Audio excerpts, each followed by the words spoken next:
Uh, our interview this afternoon is with George Vernon Baker.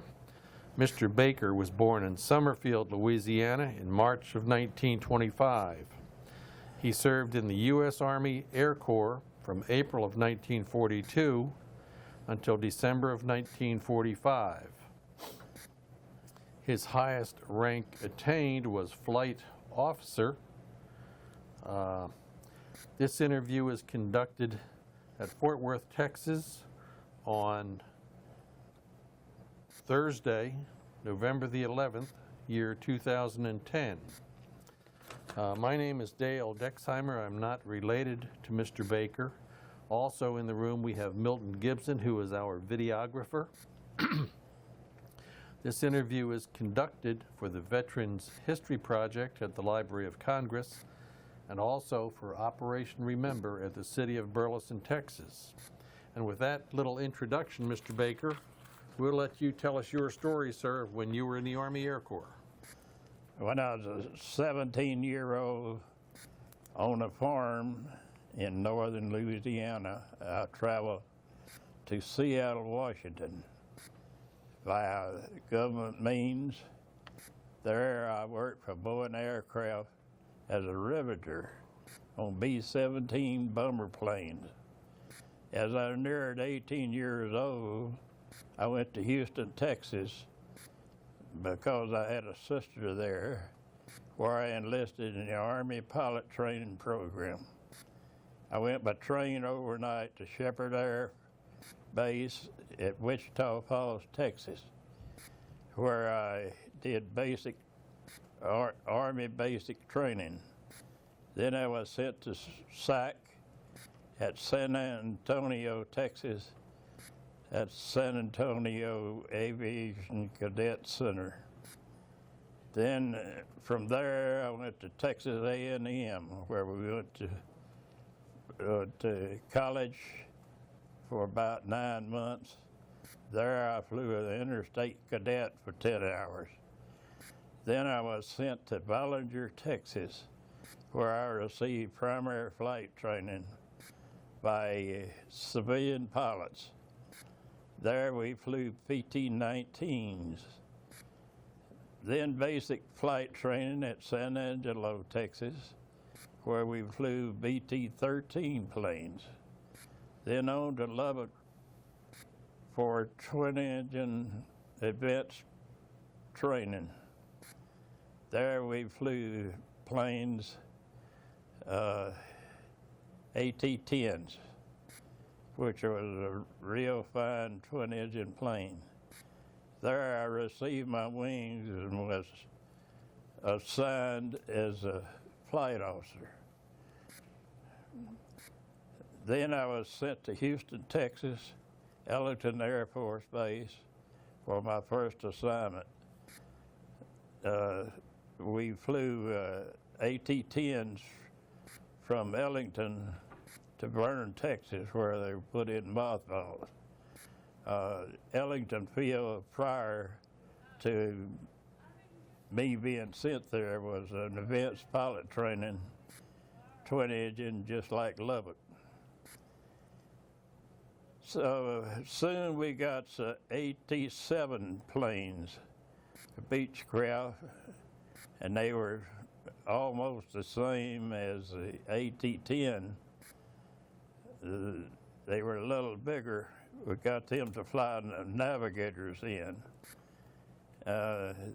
Ellington Field became a navigation school.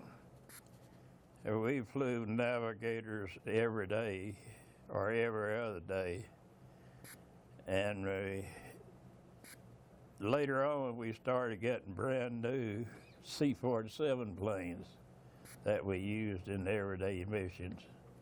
Some day-night missions where we flew to El Paso and like day-night. I got out of service as a flight officer as promotion stateside was almost non-existent. When the Air Force was established, after World War II, I joined the Air Force Reserve in around 1960 as a master sergeant, E7. I was assigned as a personnel supervisor. Then, during the Korean War, we lost most all our navigators and some of our pilots that never came back. Then the Vietnam conflict started. We were contacted by the 917th Air Reserve Squadron at Barksdale Air Force Base, and they asked us to join them on their manning document. So most of us did. So I took a Chief Master Sergeant E9 slot and as my assignment. And the regulars, we had to take the same test as regulars did to be upgraded or promoted. I got to say that I did. When I attained 20 years plus, I transferred to the retired reserve. At age 60, with 28 years service, I retired. All this time I was working for the Postal Service, where I worked at El Dorado, Arkansas as a care clerk, a finance clerk, a vehicle management. Then I transferred to DeQueen, Arkansas as an assistant postmaster. Then later I became postmaster, at which I retired in 1980.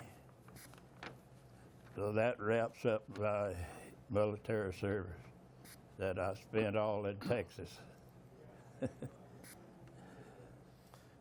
Except you ran the post office in El Dorado and DeQueen.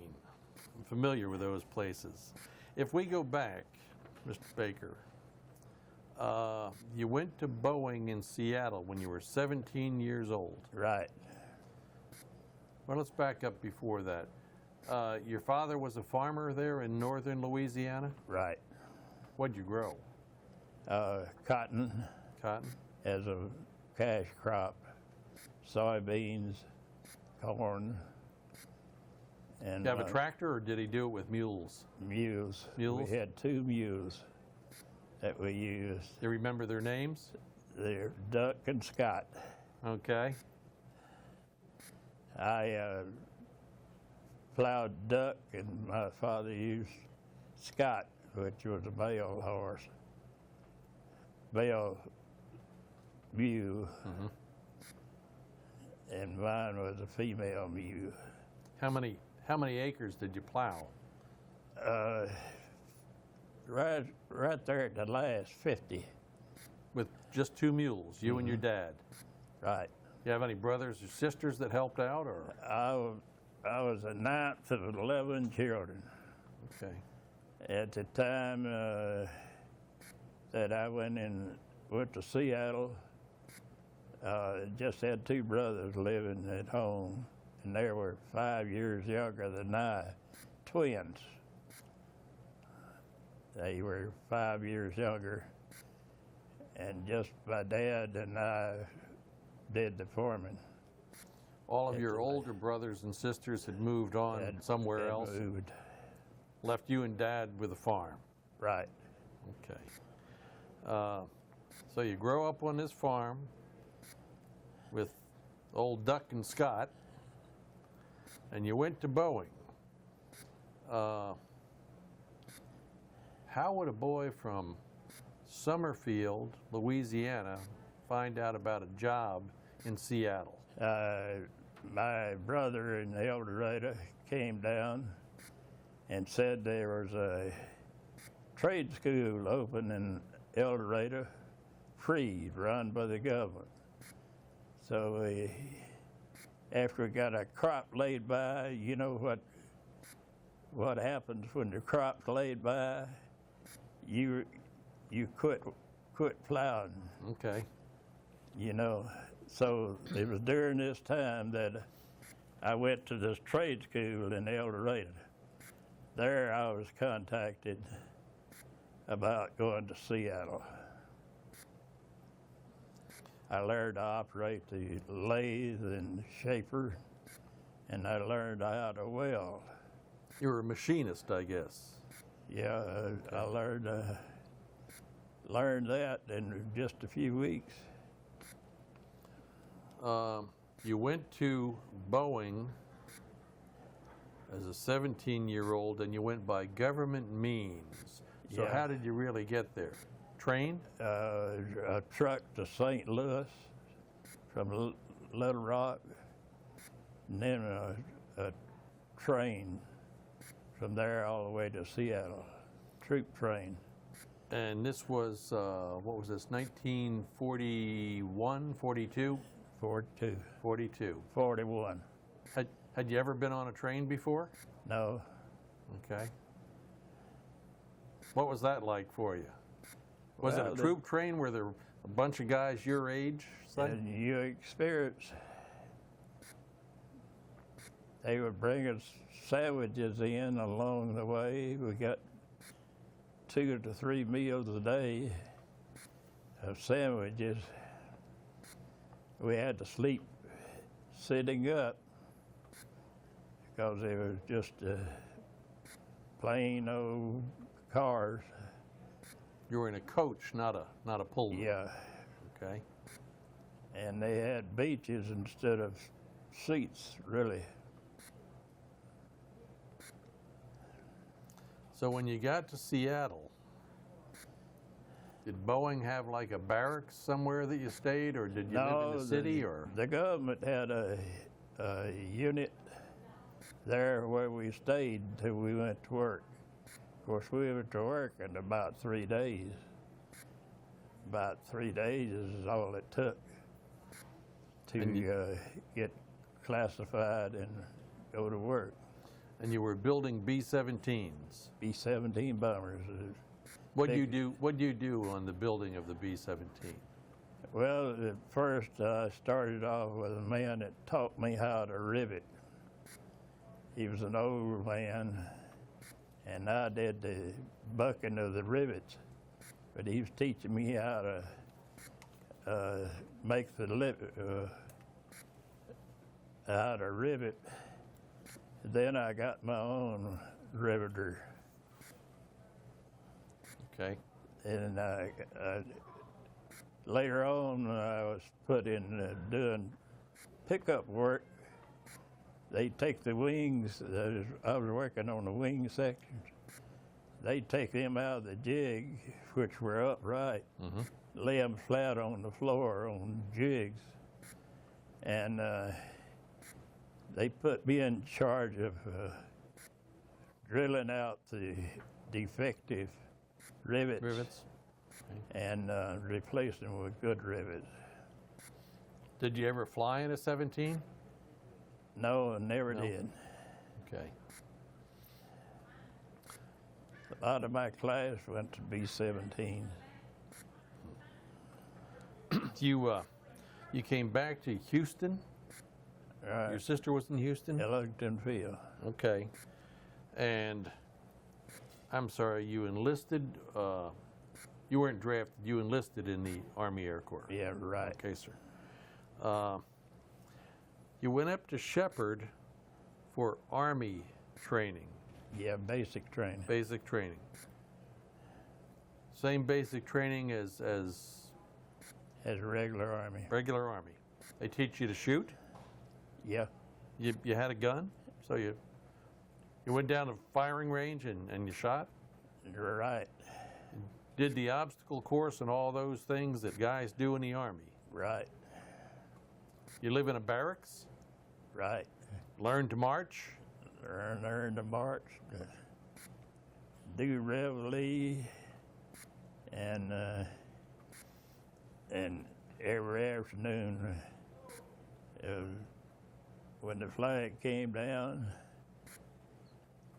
we'd stand out in the hot sun, dust the red dust off of a pillow at night. Then I went to San Antonio from that. That's quite a far south, quite a bit south. For young man who was at this time 18, 19 years old, 18 years. you had seen a lot of the world from walking behind that old mule to Yeah, where you'd come. I could see the planes flying from Barksdale over our farm. Was Barksdale was an Air Force base way back then? Yeah, it sure Okay. was. Okay. You mentioned you went to Ballinger, Texas for training and you flew PT-19s. Right. I never knew there was any military establishment in Ballinger. I guess there were fields in a lot of places that have since primary closed. flight training there in World War II. The PT-19. Tell me a little bit about a PT-19. Well, it has an inline engine, inverted, and liquid cool, and Had a radiator, yeah, liquid cooled? yeah, I guess liquid cool. And then it was a fine little plane for landing. You had to watch your landings. It would break the assembly between the wheels. You ever do that? No. I always landed gently. Okay. Did this was a basic trainer? Yeah, Did it was you, the primary trainer. Primary? Okay. Could you roll it? Yes. You did roll it? Yeah, you do acrobatics with Roll it? Loops? Would Yeah. it do a loop? Inside loop, not an outside it. loop. And spins and all. Okay. And I'm sorry, how many hours did you have in that 19? All about 25, 30. 25 or 30? And then we Okay. went to Ballinger. Well, we went to San Angelo basic pilot training, they call it. You had, BT-13. You saw lots of places in West Texas in a few years, didn't you? Yes, I did. A lot of them from there. You went from the PT-19 to a PT-13, and then an AT-10, which was a twin-engine plane. Right. How fast was a PT-19? How fast would it fly? Oh, not very fast. It 100 was- knots? Oh, it'd do about 100 miles an hour. or Okay. 100. Was PT-13 a little faster? Yes. It'd do about 150. 150. You're just moving right up here, aren't you? Yeah. When you went to the AT-10, twin engine, were they radial engines? Right. They were radials, okay, Air cool. air cooled. And that was even faster. Yes. But it was the primary trainer for multi-engine, is that why you went to the Right. AT-10s? Okay.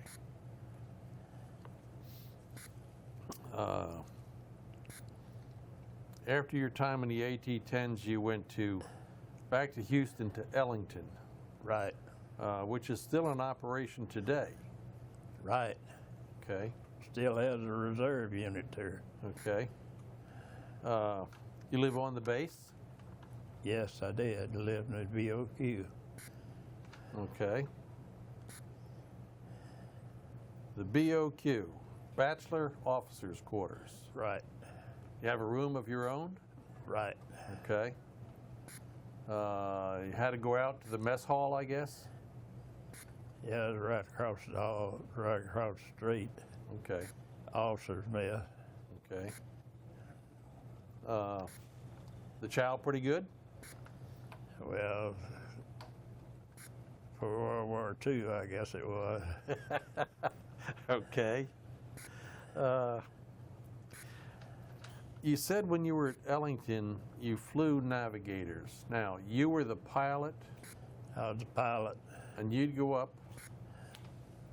I'd And that go was- where the navigator instructor was taking the cadets. Okay, Later on, we got navigators back coming back from the ETO, European Theater of Operation. And they didn't know how to navigate. They weren't as good as the cadets. First time I took one of those, a crew of those out, they got me lost. They missed their first checkpoint for 100 miles.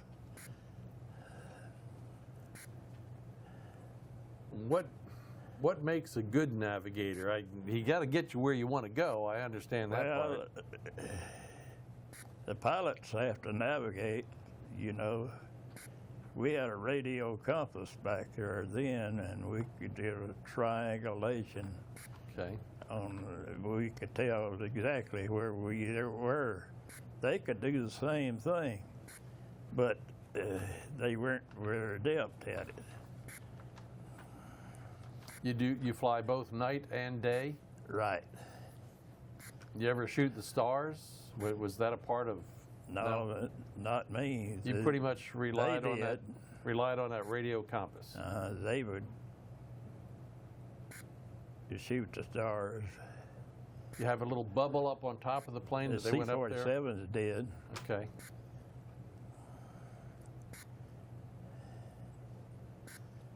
They had drift meters too. They could look down and get the wind off the drift meters. The time you got lost, did you find your way?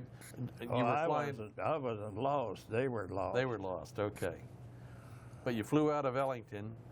They got you lost, but you found your way back to Ellington? Well, I knew where I was. Okay. Where were you? Well, on the Oklahoma line, up north here somewhere. I forgot where. That's been a few years ago. When you were flying that C-47, you did that for how long did you do that, Mr. Baker? Do it for a year? Almost. Almost. So you flew summer and winter? Right. You have any bad weather? Thunderstorms? Yeah, sometimes we'd have to land it up near Texas A&M. I remember sleeping in the hospital one night, paying them $1 for sleeping in the hospital. We had to land up there. We couldn't land at Ellington. It was socked in. You had to take $1 out of your own pocket? Oh yeah, you have to pay wherever you sleep. Did the government pay you back then? No. That was just $1 out of your pocket? Right. Okay.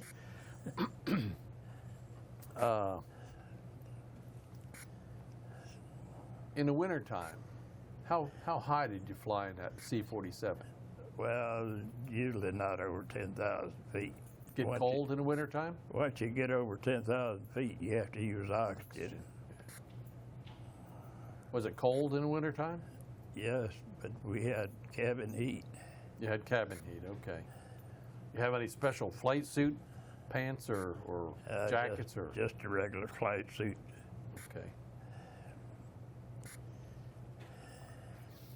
You flew that C-47 after you took care of those navigators. You flew other missions, like you flew to El Paso. That's a day-night mission. Did you haul freight out there or something, or haul freight back? No, just training the navigators to fly day and night. Okay. You were still training navigators? See, they couldn't use the drift meters at night. Night, okay. And that's when they shot the stars. Could they find their way around shooting the stars pretty good? Well, some of them were good at it. They could come within 10 miles. Okay. From Houston to El Paso, that's 500, 600 miles out there, I guess? It's close to 4 hours flight. And you were flying how fast? Oh, 150 miles an hour, I guess. 150, 600 miles, and they got within 10, so Yeah. if there was a big big searchlight, you could find where you were going. Yeah. Okay, sir. After the war, you went back and you joined the Air Force Reserve. You were in a billet with it as an E7 Master Sergeant, and then you went to Barksdale as an E9 Chief Master Sergeant. Well, my slot called for E9. Okay, that's as high as But you I can was go. gradually promoted to E9. That's as high as you can go as an enlisted man. You can't Right. go any higher. Right. Okay. What'd you do at Barksdale? This would have been what you were there during the Vietnam years? Right. Our planes, we had C-124s. They flew cargo to Vietnam all the way. They have the B-52s over at Barksdale in those years? Yeah, Okay. B-52s and tankers, KC-135s? KC-135. Okay, sir. But your unit had C-124s, Globemasters. Right. They were, how big an airplane was that? Oh, it's 2 stories high.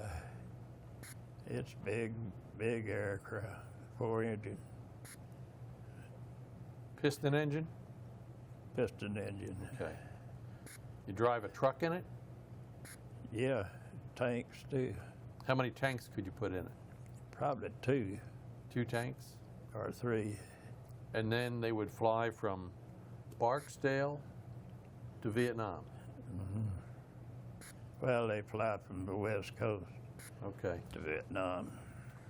But they could do that nonstop? They go from the West Coast to Vietnam? No, I think they landed at the Azores Okay. or Hawaii somewhere. Somewhere for fuel? Okay.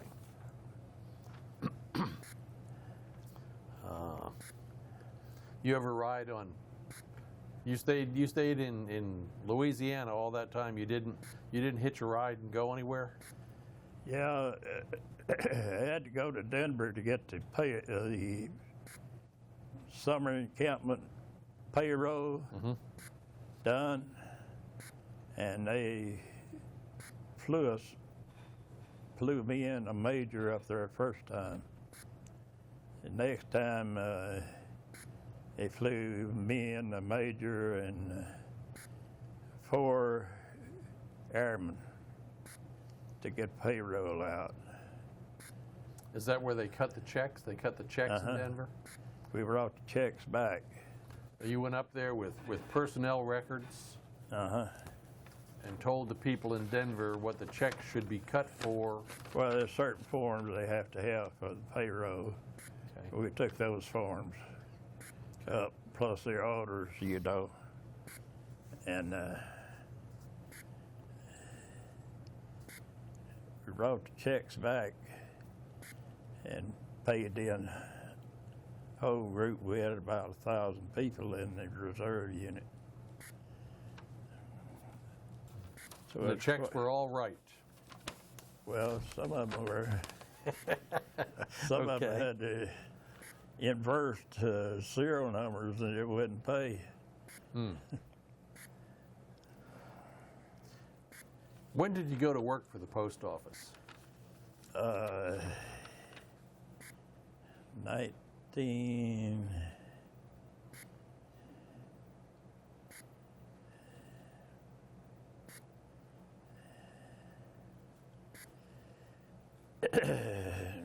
$1947.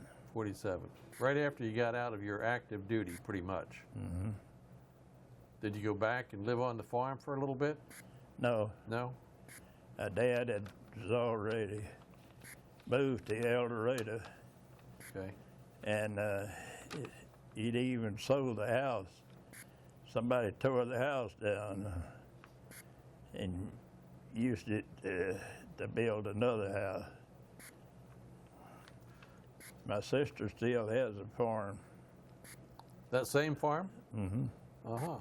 It's a deer club now. Uh-huh. somebody had rented it for a deer club. Were you married when you were in the service? No, I got married after I went to El Dorado. Okay. So you worked for the post office from 47 until 80, 1980?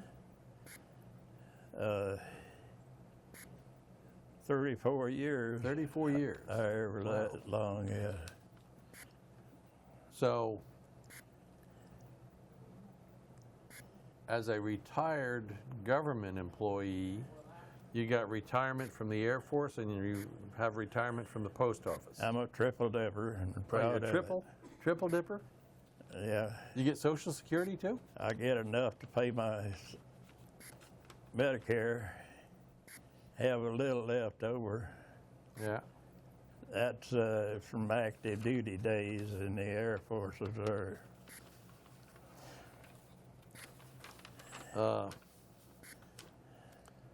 You got, I'm sorry, you got married, what year did you get married, sir?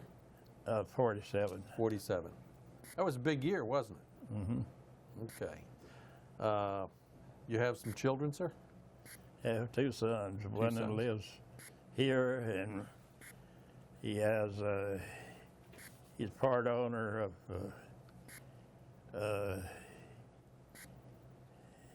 All-Star Corrugated, a box company up on Everman, Okay. and the other one is in Arkansas. He's in the medical field. He lives in Jonesboro, Arkansas.